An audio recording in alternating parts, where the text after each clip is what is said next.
Following the seated assessments, then we ask the patient to be in supine, and we're going to test as many things in supine as possible here. I like to start with the legs just to see how the range of motion is in the legs, and we do a few simple tests.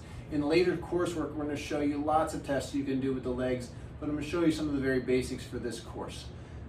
What we do is I have one knee that stays bent up, and that way I give clearance to do a log roll of the other leg. And I'm just taking my hands at the thigh area and just gently rolling it in. Nothing specific here. I do want to make sure that the foot, knee, and hip or the foot and hip are in alignment with the thorax so that the leg is not abducted or adducted, because that's going to change the fascial tension. I want to make sure it's in line, and then I just do a log roll to see how it rolls in.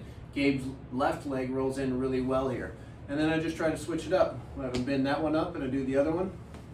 And I just try to log roll this leg in too. And it rolls pretty good. You can see in the video that it has pretty good range of motion, but there's a different quality. Whenever we roll this leg in, it's a little more stiff. It just doesn't have the same quality of motion as the other one. And I usually ask the patient, do you feel a little more stiffness in one leg versus the other? And they can usually give confirmation that, yes, it's the right leg. It doesn't roll in quite as well. And if they aren't a patient that really feels things well, I'll have them lift their head up and just take a look at how well the leg moves. A lot of times when looking at the leg, whenever it's log rolling in, a patient will look at their foot and try to roll it in, and they might invert their foot and twist their toes in, and it seems like they're twisting their leg in. But as a visual, I try to have them look at their kneecap and how much their kneecap is moving whenever they try to roll their leg in too, or assist with rolling the leg in to get a measurement of how well this leg is rolling in versus the other one. Okay, after testing that, then I move the legs up, and again, I'll just test the ankles then, and I'm just pushing, I'm not doing anything specific here, but I'm just getting a measure of how stiff that ankle is. I'm just pushing them into dorsiflexion. I might grab their heel and rock through real quick here, just to get a measurement of how stiff the ankles are. And if it feels a little stiff, I'm going to bend them up and I'm going to see where's the stiffness coming from. Is it coming from the gastrocnemius or the soleus? If they're a swaybacker and stand with their hips a little bit more forward, then they're going to have usually a little more tightness in the soleus, as that muscle is working all the time to hold them up. And then I just check according in a comparison with the other leg.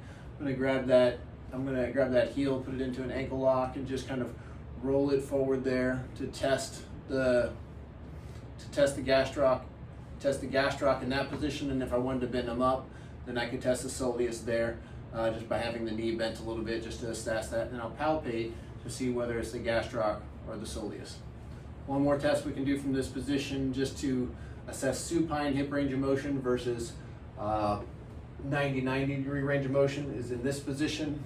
I can move them up to 90-90 and just rotate internal, external. And again, I'm checking for fascial bias there and seeing if it's a joint versus fascia that's limiting their motion. Gabe has pretty good motion there in his left hip versus the other one. I would flex him up and then assess internal, external, the rotation there, looking for both quality and quantity of motion.